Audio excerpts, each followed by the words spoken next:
I can hear you, Salah. Good morning. How are you, my friend? Good, how are you? I'm doing great. Thanks for joining me to talk about your book, First to Leave the Party. Thank you very much. Salah, you've had a storied and rock star life. I mean, I'm just going through this book. What an incredible experiences and people you've met. So many stories to tell. Was this a fun project for you to go back and just remember all these incredible events and people you've met?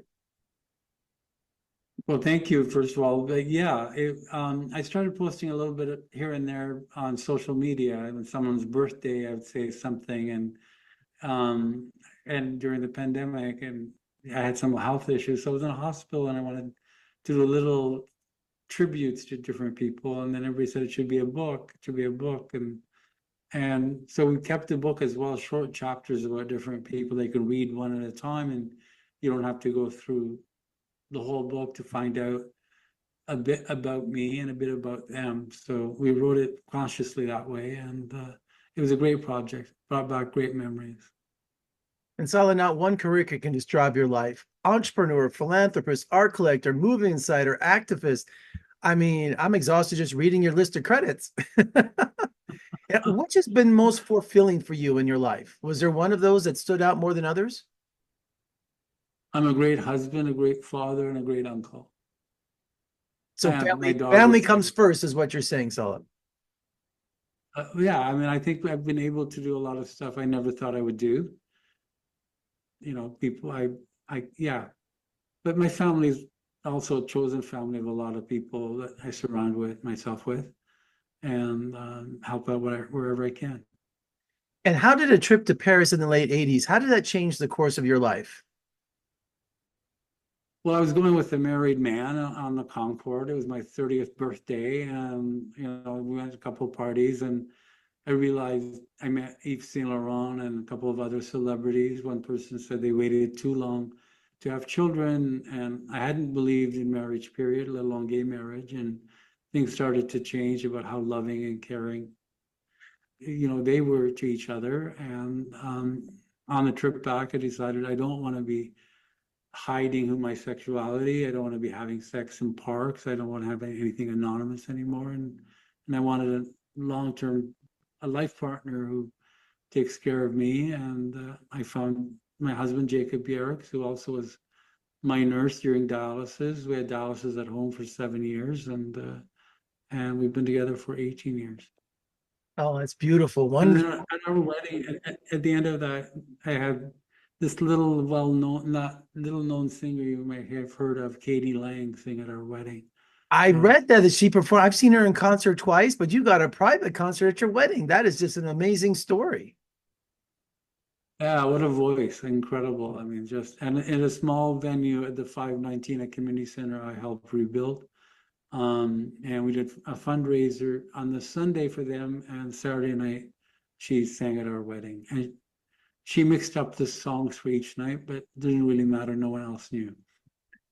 Now, you've met so many incredible people over the course of your life. Is there one story or one that stands out above all the others for you? When you something you tell at parties all the time? No, I think I wrote I mean they're all in a sense the same for me. It wasn't about their celebrity so much, and I mean I talk a lot about the Ella Fitzgerald one in a sense because I didn't really know how, looking back, oh my God, I was having lunch with Ella Fitzgerald in her backyard. I was having dinner with her, and Brando, of course. But in a way, I try to pay each one individually that respect that they deserve. And you mentioned also about how people should be responsible with their celebrity. But now with the rise of social media and the internet, how has celebrity changed since your day?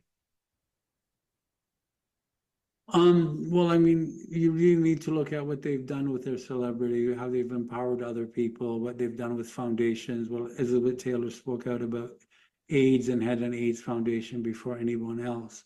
So when you look at people tend to look at the gossip and she had 8 husbands or she wore that or she wore this, and they forget the core of what somebody did with their celebrity. And I mean, I think social media is almost like people standing on a sidewalk and the parade's going by and they're just gawking or yelling different things, and it doesn't affect.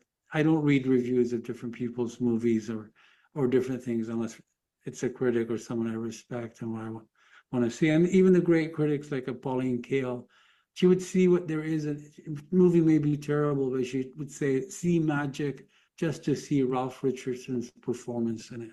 So those are the kinds of things that you want to pull out of an experience.